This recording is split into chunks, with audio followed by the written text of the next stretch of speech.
terkait dengan kebebasan dan kemerdekaan pers, maka nanti barangkali Ibu Ketua izin akan menyampaikan secara detail terkait apa sikap dari Dewan Pers dan komunitas pers khususnya gitu kan menyikapi adanya RUU penyiaran yang sedang banyak diperbincangkan yang tentunya punya implikasi besar terhadap kemerdekaan kebebasan pers. Sesi ini nanti diakhiri dengan tanya jawab. Kami berikan ruang waktu 15 menit mungkin ya. Jadi kita batasi nanti pertanyaan dari teman-teman. Saya rasa barangkali itu sebagai pembuka, izin nanti Ibu Ketua bisa langsung menyampaikan. Terima kasih. Terima kasih teman-teman media, terima kasih banyak. Pada kesempatan kali ini Dewan Pers bersama-sama dengan konstituen ingin menyampaikan penyikapan terhadap rancangan undang-undang penyiaran yang sekarang sedang digodok di Balik DPR RI. Prinsipnya yang pertama, Dewan Pers menghormati DPR maupun pemerintah yang memang memiliki kewenangan secara konstitusional untuk menyusun sebuah regulasi, terutama yang berkaitan dengan persoalan pemberitaan pers, baik itu melalui cetak, elektronik, dan lainnya. Meskipun demikian, terhadap draft RUU penyiaran versi Oktober 2023, Dewan Pers dan konstituen menolak sebagai draft yang mencerminkan pemenuhan hak konstitusional warga negara untuk mendapatkan informasi sebagaimana yang dijamin dalam Undang-Undang Dasar 45. Argumentasi penolakan ini yang pertama adalah dalam konteks politik hukum tidak dimasukkannya Undang-Undang 40 tahun 99 dalam konsideran di dalam RUU ini mencerminkan bahwa tidak mengintegrasikan kepentingan lahirnya jurnalistik yang berkualitas sebagai salah satu produk penyiaran, termasuk distorsi yang akan dilakukan melalui saluran platform. Yang kedua, RUU penyiaran ini menjadi salah satu sebab pers kita tidak merdeka, tidak independen, ya, dan tidak akan melahirkan karya jurnalistik berkualitas karena dalam konteks pemberitaan Dewan Pers berpandangan perubahan ini jika diteruskan sebagian aturan-aturannya akan menyebabkan pers kita menjadi produk pers yang buruk, pers yang tidak profesional, dan pers yang tidak independen. Nah, yang ketiga, dari sisi proses, ini saya baru ngomong proses nih ya, dari sisi proses RUU ini menyalahi putusan Mahkamah Konstitusi nomor 91 PUU 18 tahun 2020 bahwa penyusunan sebuah regulasi harus meaningful participation. Maknanya apa? Harus ada keterlibatan masyarakat. Ya, hak masyarakat untuk didengarkan pendapatnya. Hak masyarakat untuk dipertimbangkan pendapatnya. Dan nanti kalau masukan-masukan masyarakat itu tidak diintegrasikan, bahkan para penyusun kebijakan diminta untuk menjelaskan kenapa masukan-masukan itu tidak diintegrasikan. Dan dalam konteks RUU penyiaran ini, Dewan Pers dan konstituen selaku penegak Undang-Undang 40 ya tidak dilibatkan dalam proses penyusunan RUU ini. Secara substantif, kenapa kemudian kita menolak draft ini? Yang pertama adalah ada pasal yang memberikan larangan pada media investigatif.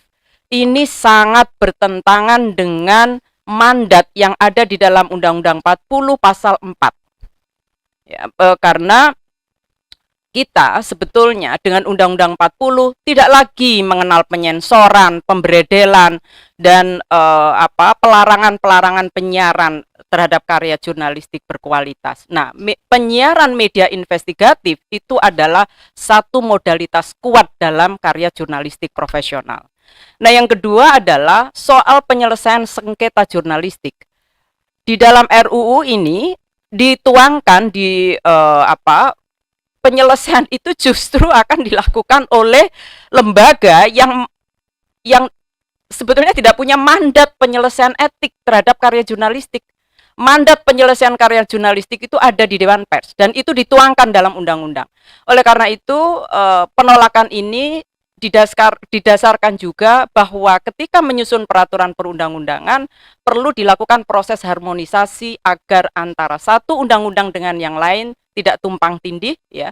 Karena pengaturan ini juga diatur di dalam Perpres ya, Perpres 32 tahun 2024 yang baru saja disahkan oleh Presiden. Pemerintah saja mengakui begitu ya kira-kira, tapi kenapa di dalam draft ini penyelesaian sengketa terkait dengan jurnalistik justru diserahkan kepada penyiaran ya. Ini betul-betul akan menyebabkan cara-cara penyelesaian yang tidak sesuai dengan norma undang-undang yang ada. Itu kira-kira catatan kami. Ada yang mau ditambahkan?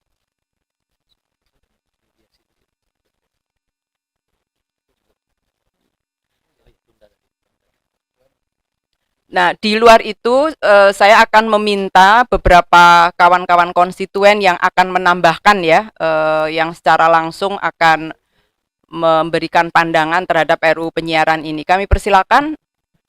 Aji, ada? Atau sudah cukup? PWI, monggo, silakan. Baik, terima kasih Ibu Ketua dan anggota, Wakil Ketua dan anggota Dewan Pers, teman-teman sekalian. Sikap PWI adalah pertama, tadi sepakat dengan Dewan Pers bahwa usulan RUU ini tidak sesuai dengan aturan main hukum ya. Jadi justru Undang-Undang 40 itu di undang-undang yang lama ada, di sini dihilangkan. Kemudian di pasal 42 itu dulu dikenal ada namanya wartawan penyiaran, itu wajib untuk mentaati kode etik dan peraturan perundangan lain. Ini dihilangkan. Ya. Jadi kata wartawannya dihilangkan. Jadi tidak dianggap bahwa penyiaran itu ada wartawannya. Kemudian penyelesaian sengketanya juga tadi sudah ditegaskan bahwa ini diambil alih oleh KPI dan berdasarkan dengan P3SPS dan SIS ya. Dulu kita kenalnya P3SPS dan P3 dan SPS. Sekarang P3 dan SIS ya, terakhir.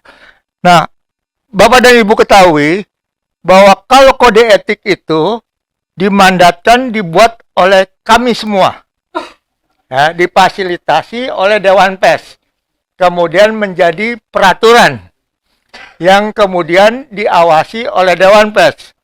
Berbeda dengan P3 SPS atau P3 SIS, ya, itu dibuat oleh KPI sendiri, ya. Tidak melibatkan kami ya, dibuat oleh KPI sendiri, kemudian diawasi oleh KPI, sanksinya secara administratif dijatuhkan oleh KPI. Ini lembaga super power banget gitu ya. Lebih dari KPK nih, lembaga ini. Ini sangat super power ya. Dia yang membuat aturan, dia yang mengawasi, dia juga yang jatuhkan hukumannya gitu. Nah, ini yang kemudian kita tolak gitu ya. Kita berharap bahwa karya jurnalistik penyiaran itu diselesaikan berdasarkan Undang-Undang Pers. Ya. Jadi tidak berdasarkan dengan apa yang ada di draft. Saya kira itu, terima kasih.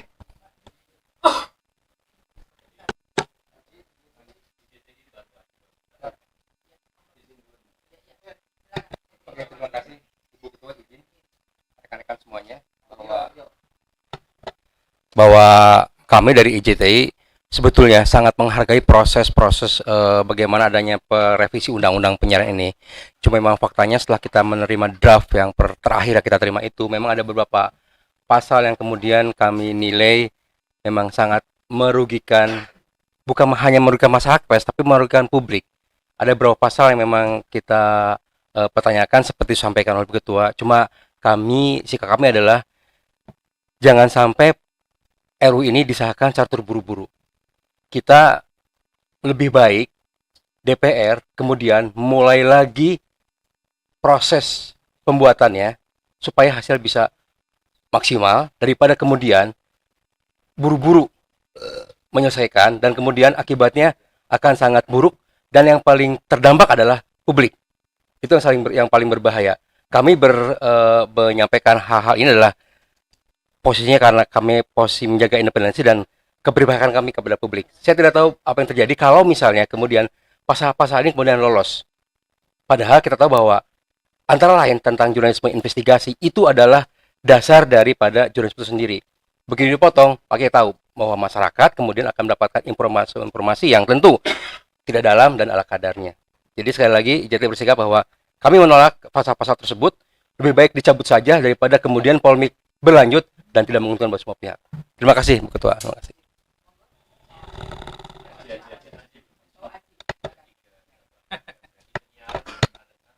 Ya, terima kasih banyak. Kita Aji sudah pasti menolak draft undang-undang ini. Kita meminta agar DPR menangguhkan sampai ada DPR yang baru. Karena ini prosesnya sangat kompleks. Begitu kita bicara tentang penyiaran itu kompleks. Kemudian kami juga dari Aji minta partisipasi masyarakat, terutama warga-warga, orang-orang, dan kelompok-kelompok yang ada hubungannya dengan penyiaran. Jadi tidak begitu saja. Dan kami melihat bahwa rencana untuk menegasikan jurnalisme investigasi itu benar-benar di luar nalar saya sebagai jurnalis dan juga teman-teman yang lain gitu loh. Karena bagaimanapun jurnalisme investigatif itu adalah strata tertinggi dari jurnalisme. Dan itu tidak semua orang bisa.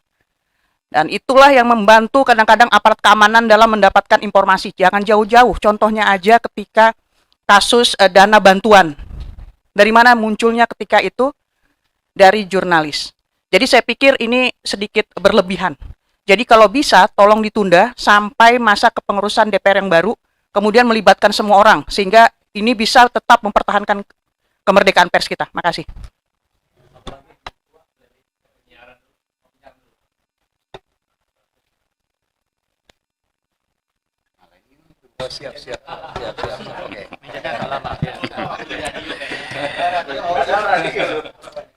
Assalamualaikum warahmatullahi wabarakatuh. Salam sejahtera untuk kita semua. Saya M. Rafiq dari PRSSNI, Persatuan Radio Siaran Swasta Nasional seluruh Indonesia. Jadi undang-undang penyiaran ini umurnya udah 22 tahun. Sebetulnya kita memang mendorong agar undang-undang ini direvisi. Karena dia sudah seperti dinosaurus di tengah revolusi lanskap industri penyiaran. Terus kemudian disrupsi digital dan kemudian perubahan perilaku konsumen dalam mengkonsumsi media. Nah, undang-undang penyiaran itu sudah tidak relevan dengan kondisi-kondisi yang tadi saya sebutkan. Cuman masalahnya begitu draft revisinya kita terima, kita dapat kok banyak hal-hal yang sangat mengganggu gitu ya. Tadi sudah disebutkan oleh Ibu Nini, Ketua Dewan Pers, tentang pasal dan ayat yang melarang lembaga penyiaran menyiarkan, menayangkan produk jurnalistik investigatif. Itu bertentangan dengan semangat kemerdekaan pers, bertentangan dengan undang-undang pers, dan buat saya itu jadi diskriminasi buat radio dan televisi gitu loh. Oh, radio sama televisi nggak boleh bikin produk jurnalistik investigatif gitu. Iya kan? Agak bingung juga. Apa pangkatnya dia gitu kan, larang-larang kita. Terus yang kedua begitu ya, pasal dan ayat yang memperbolehkan KPI untuk menyelesaikan sengketa pers. Itu sekali lagi bertentangan dengan undang-undang pers. Kewenangan itu adanya di Dewan Pers. Agak bingung juga kita. Mungkin teman-teman perlu kita sampaikan juga, Dewan Pers itu dipilih oleh komunitas pers. Jadi tidak ada campur tangan negara, baik pemerintah, legislatif gitu ya, dalam pembentukan Dewan Pers. Jadi betul-betul independen gitu. Nah, sementara KPI itu fit and proper test-nya itu dilakukan oleh DPR gitu. Nah, how come lembaga yang dalam tanda petik sangat politis itu bisa menyelesaikan sengketa jurnalistik yang terjadi di lembaga penyiaran? Terus kemudian, hal yang ketiga, dalam undang-undang penyiaran yang lama itu, P3 dan SPS, Pedoman Perilaku Penyiaran, Standar Profesional Siaran, itu disusun oleh asosiasi. Kemudian ditetapkan oleh KPI. Tapi kalau kita lihat di undang-undang yang sekarang ini, itu SIS-nya dan SP3 dan SPS-nya udah masuk ke dalam batang tubuh undang-undang itu.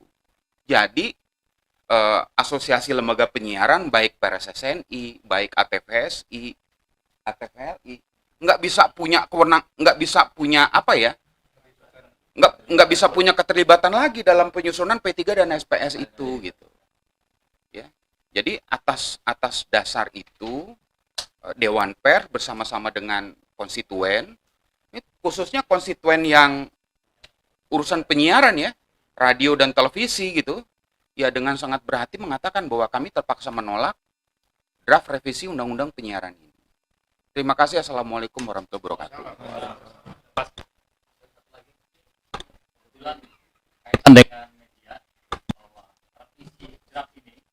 Sudah kami kaji dan bukan hanya teman-teman dari media televisi maupun radio, termasuk kami dari Serikat Media Siber Indonesia atau SMSI yang merupakan bagian dari konstituen Dewan Pers, sangat dirugikan sekali. Walaupun baru draft, tapi di publik sudah menjadi pembahasan masyarakat.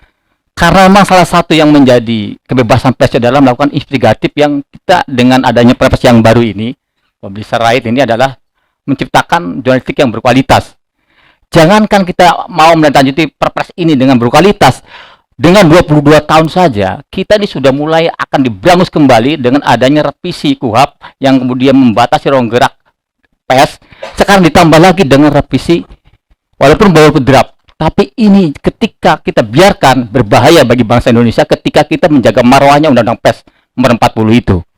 Terutama dalam draft yang kita baca dalam pasal 50B ayat 2 huruf C yang mengatur tentang pelarangan tayangan jurnalistik investigatif. Sangat sekali merugikan kita. Jika kita dibiarkan draft ini, apakah ini inisiatif dari DPR atau inisiatif dari pemerintah, birokrasi, kebijakan politik ini sangat-sangat mengarah kepada perusakan kebebasan pers. Oleh karena itu kami dari bagian dari Dewan Pers sebagai konstituennya sangat-sangat bersama dengan satu frekuensi dengan Dewan Pers serta teman-teman konstituen. Ini harus kita tolak dan kita menjadi garda terdepan, harus kita selamatkan. Revisi ini jangan sampai terjadi. Kalaupun terjadi, harus melakukan sebuah proses prosedural atau konsideran revisi yang benar. Secara prosedur hukum yang seperti disampaikan oleh rekan kami Bang Kamsul dari PWI ini, bahwa prosedur ketika kita membuat sebuah revisi itu melalui sebuah proses yang panjang, tidak segampang itu. Libatkanlah kami sebagai dunia pers ketika menyangkut penyiaran, karena ini bagian dari pers Indonesia. Oleh karena itu, selain kami menolak, kami akan desak kepada pihak Dewan atau Eksekutif untuk melakukan kaji ulang draft ini, apakah inisiatif Dewan atau Eksekutif. Kemudian ketika tidak sesuai dengan semangat Undang-Undang Pers, maka kita minta ditolak dan tidak dilanjutkan. Terima kasih. Wah, nggak pakai Allahu Akbar.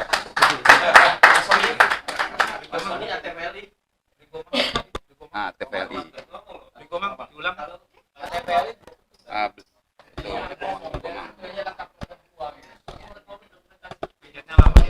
Ya, mohon izin selamat siang rekan-rekan. Saya Wahyu Diamika dari Asosiasi Media Cyber Indonesia (AMSI). Saya kira penegasan saja bahwa hari ini seluruh konstituen Dewan Pers satu frekuensi dengan para komisioner Dewan Pers menegaskan penolakan terhadap revisi Undang-Undang Penyiaran. Dan kami sebagai asosiasi publisher digital dengan kurang lebih 400 media online di seluruh Indonesia akan menyuarakan penolakan ini bersama rekan-rekan semua dari asosiasi-asosiasi. Dan kalau DPR tidak mengindahkan aspirasi ini, maka Senayan akan berhadapan dengan komunitas pers. Terima kasih.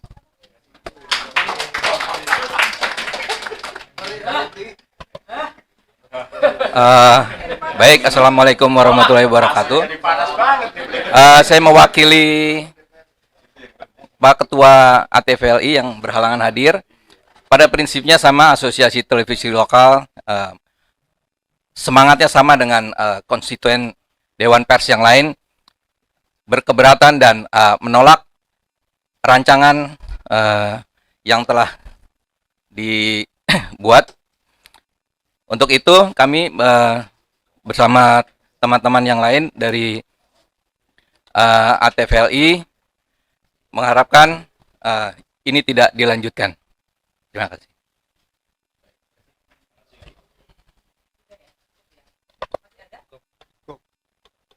Terima kasih kawan-kawan media. Saya kira itu kalau dibuat singkat gitu ya, seluruh komunitas pers menolak rancangan undang-undang penyiaran yang sekarang disusun oleh Balik DPR RI.